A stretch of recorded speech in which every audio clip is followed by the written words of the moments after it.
श्री इम्तियाज जलील जी। जी अध्यक्ष महोदय,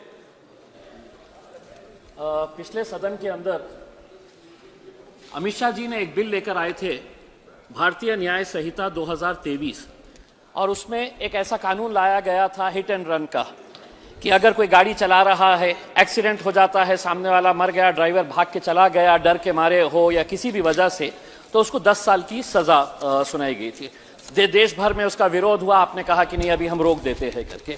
और अब ही आपने जो कानून लेकर आए हैं, the water prevention and control of pollution amendment bill, इसके अंदर आप जितने भी गुनाह करने वाले लोग थे, अब वो गुनाह को डीक्रिमिनलाइज आप कर रहे हैं। वो तो एक्सीडेंट 2 लोगों के बीच में, लेकिन पोल्यूशन उससे भी गंभीर है। कितने लोगों के ऊपर इसका प्रभाव पड़ता है आप भी अच्छी तरह से जानते हैं। आप इस बिल के जरिए ये कहना चाहते हैं कि 10,000 रुपये से 15 लाख रुपए तक के फाइन भरना और चलते रहिएगा, काम चलाते रहने का।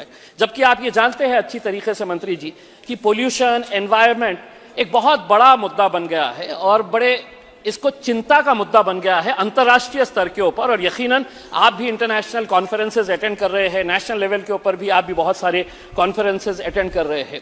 कानून तो आना चाहिए, इसमें कोई दो राय नहीं है, लेकिन साथ ही साथ ये एक ऐसा मुद्दा है जिसके अंदर लोगों के अंदर चेतना होनी चाहिए, लोगों के अंदर अवेयरनेस होना चाहिए, जागरूकता होनी चाहिए। इसके लिए भी सरकार को बहुत ज़्यादा ध्यान देने की ज़रूरत है।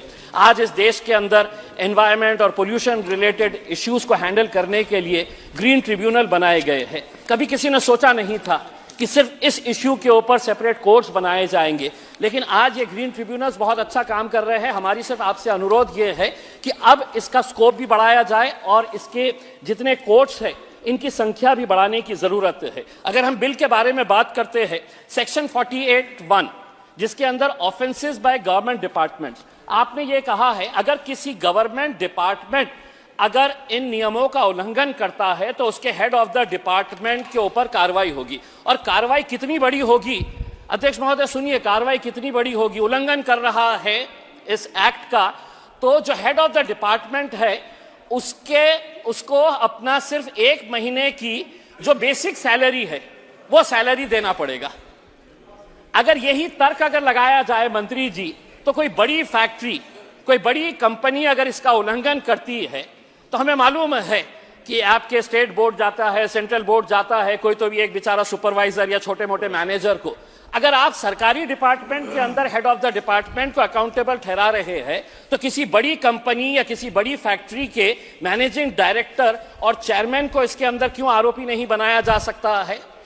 वरना आप कहेंगे कि नहीं आपकी भी बेसिक सैलरी का दे दीजिएगा 1 महीने का और मामला खत्म हो जाएगा करके। उसमें देखिए ये कानून, अध्यक्ष महोदय एक प्लीज। अध्यक्ष महोदय, मैं पूना से आता हूं मंत्री जी, और ये मुद्दा कोई जाति, धर्म और मजहब के ताल्लुक से नहीं है। मैंने बहुत पॉजिटिव चेंज देखा हुआ हूं। मैं पत्रकार था पहले। जब गणेश का त्योहार आता है महाराष्ट्र में बड़े धूमधाम से मनाया जाता है। मैं जब कवर करता था तब लोग कहते थे कि नहीं साहब ये हमारे धर्म से जुड़ा है, विसर्जन गणेश की मूर्ति जो है वो हम नदियों के अंदर ही छोड़ते हैं। लेकिन आपने कोई कानून नहीं लेके आए, उसके बावजूद भी एक पॉजिटिव डेवलपमेंट आज देखने को मिलता है पूना जैसे शहरों के अंदर, मेरे अपने शहर औरंगाबाद के अंदर, कि जहां पर आर्टिफिशियल लेक्स पॉन्ड्स बनाए जाते हैं, टैंक्स बनाए जाते हैं और वो मूर्तियों को उसके अंदर डालते हैं। ये एक सोशल अवेयरनेस का नतीजा है कि यहां पर इस तरह का बदलाव देखने को मिल रहा है। दूसरा ये है कि आप हर घर जल दे रहे हैं। एक मिनट जी प्लीज। हर घर जल दे रहे हैं आप, वो जल जो आप दे रहे हैं वो पोल्यूटेड है या नहीं है? आप कहेंगे कि नहीं इसकी जिम्मेदारी है तो फूड एंड ड्रग डिपार्टमेंट की है, महानगर पालिकाओं की है, नगर पालिकाओं की है। आपके पास ये पावर है कि आप देश भर के अंदर अपने स्टेट बोर्ड्स को ये कहिएगा कि पूरे बड़े बड़े शहरों के अंदर, गांवों के अंदर एक मुहिम चलाइए और देखिएगा कि जो जल आप दे रहे हैं हमें, और जिसका बड़ा जमकर प्रचार हो रहा है कि हर घर नल, तो नल के अंदर जो जल आ रहा है वो भी पोल्यूशन फ्री है करके, उसके बारे में भी देखिए। मेरे अपने चुनावी क्षेत्र के बारे में एक बताता हूं। एक हिस्टोरिकल सिटी है औरंगाबाद, अजंता, एलोरा, शिरडी के साईं बाबा के लिए भी लोग आते हैं। जैसे ही एयरपोर्ट से सुबह फ्लाइट उतरती है, बाहर निकलते हैं तो लोगों को अपने नाक बंद करना पड़ता है, क्योंकि औरंगाबाद जो है वो बियर कैपिटल ऑफ महाराष्ट्र हो गया है। बहुत सारी बियर फैक्ट्रीज है एयरपोर्ट के करीब में, तो सुबह इतना एयर पोल्यूशन होता है कि लोगों को अपनी नाक बंद करनी पड़ती है। अगर मुझे ये वो आ सकती है तो आपके स्टेट बोर्ड के अधिकारियों ने ऐसी कौन सी दस्ती लगाए है, इसके ऊपर थोड़ा सा ध्यान दीजिएगा, यही अनुरोध है। Thank you very much. Shri के नवस्कानी जी, प्लीज बी